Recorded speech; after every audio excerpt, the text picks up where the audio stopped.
स्वागत व हार्दिक अभिनंदन। आजच्या या प्रेरणादायी नवनिर्मित करण्याचा मला आज मान मिळालेला आहे।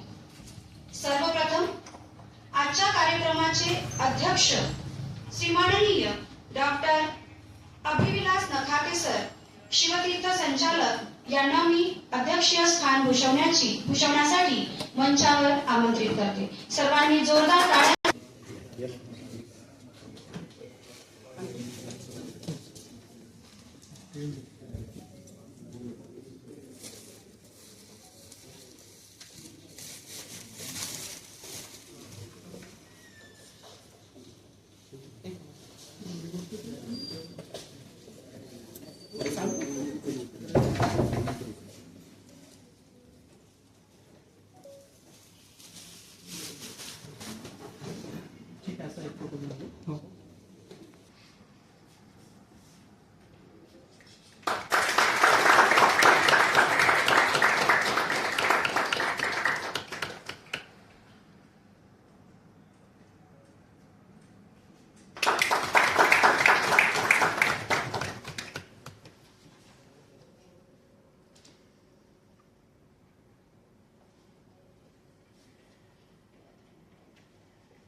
नवनिर्वाचित अधिकारी आणि आमचे जिथे जे बसलेले लोक आहेत 50च्या आसपास, ते 7-8 जिल्ह्यातून लोक आलेले आहेत।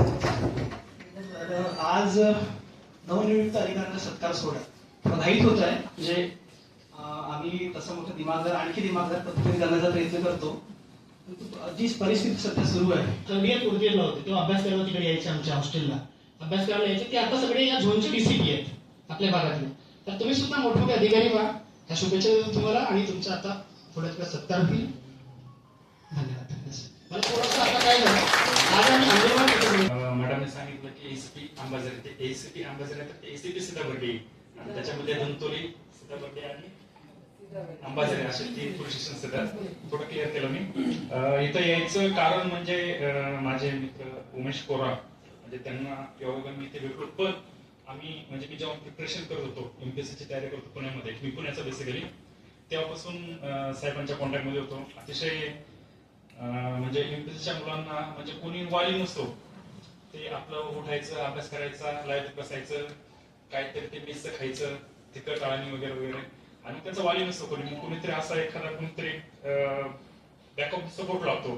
ते मला असं वाटतं आमच्या उमेश भाऊंनी त्या ठिकाणी आमच्या सगळ्यांसाठी, म्हणजे मी ते एसपी बसत असताना आमचा जो बॅकबोन सांभाळला तो उमेश भाऊ आणि त्यांच्या टीमने। म्हणजे तेव्हा स्टुडंट राईट्स असोसिएशन होती, बरोबर, आता ती स्टुडंट राईट फाउंडेशन तयार झालेली आहे। मला असं वाटतं की ते भरपूर अधिकारी सिलेक्ट झालेले आहेत। मीही तुमच्यासारखा सिलेक्ट झालो, असं कोणीतरी पाहून यायचं आणि त्याचे भाषण ऐकायचं। एक नक्की आहे की काय होतं की आपण जेव्हा विद्यार्थी दशेत असतो, युपीएससी करत असतो, तेव्हा अशा लोकांकडे आपण स्वतःहून जातो। आपल्याला पण वाटतं की आपलं कोणीतरी मत मांडलं पाहिजे, कारण आपलं कोणी एंटरटेन करत नाही, बरोबर रियालिटी। पण काय होतं की आपलं जेव्हा सिलेक्शन होतं तेव्हा आपण ह्या लोकांना विसरतो। त्या लोकांची काहीच अपेक्षा नसते, फक्त काय तुम्ही अधिकारी झाले, आपण फक्त ओळखलंय, बरोबर ना। ते फक्त मला वाटतं की आपण पाहून आहे लक्षात, आणि खूप जबाबदारीने बोलतोय। आणि इथं पालक वर्ग पण भेटलेला आहे बसलेला। आपल्या इकडे नागपूरचं एक आहे की इथं स्पर्धा परीक्षेमध्ये सिलेक्शन होण्याचं प्रमाण कमी आहे। मी पुण्यामधून येतो, पण हे फॅक्ट आहे। तर आपली सगळ्यांची जबाबदारी महाराष्ट्रासाठी संस्थेचं शेवटी या ठिकाणी आहे। तर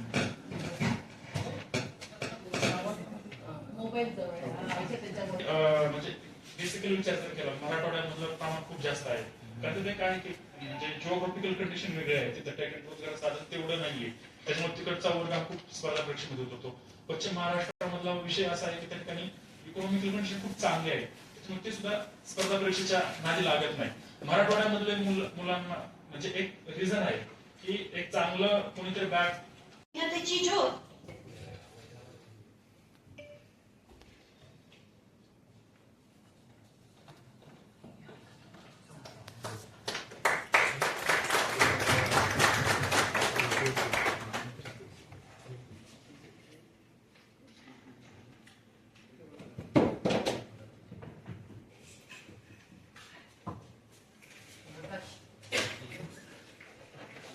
आणि सर्वांना विनंती करते काळाच्या गजरात त्यांचे स्वागत करा।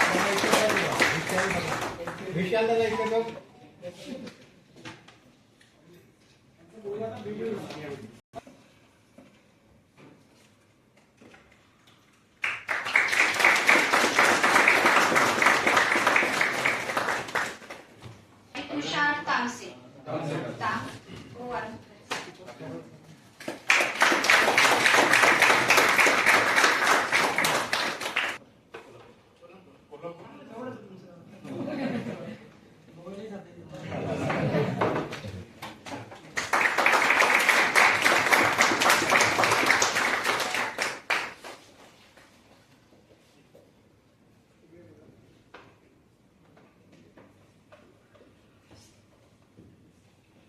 मान्यवरांना विनंती करते की त्यांनी शाल व मोमेंटो देऊन यांचा सत्कार करा.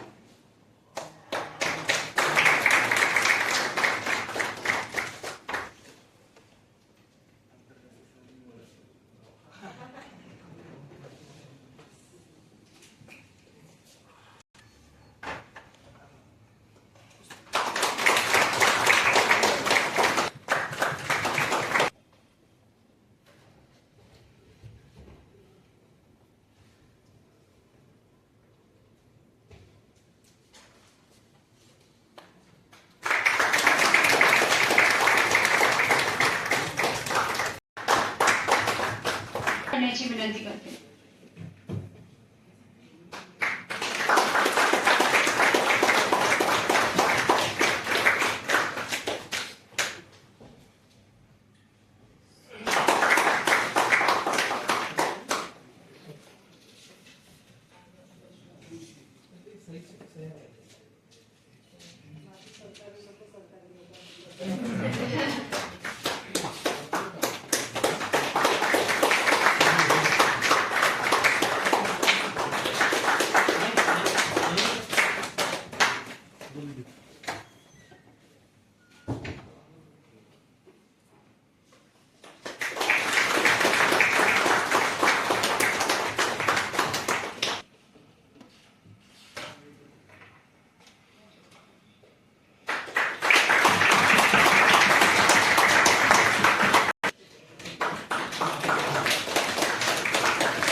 यशाच्या शिखरावर आज उभे ठाम पाय, त्यांच्या कर्तृत्वाला आमचा मानाचा मुजरा द्याय, त्यांच्या कर्तृत्वाला आमचा मानाचा मुजरा द्याय. यानंतर चला तर या नवनियुक्त अधिकाऱ्यांपैकीच त्यांच्या जिद्दीची कहाणी, त्यांच्या यशाची कहाणी त्यांच्याच वाणीतून आपण ऐकूया. तर यासाठी नवनियुक्त अधिकारी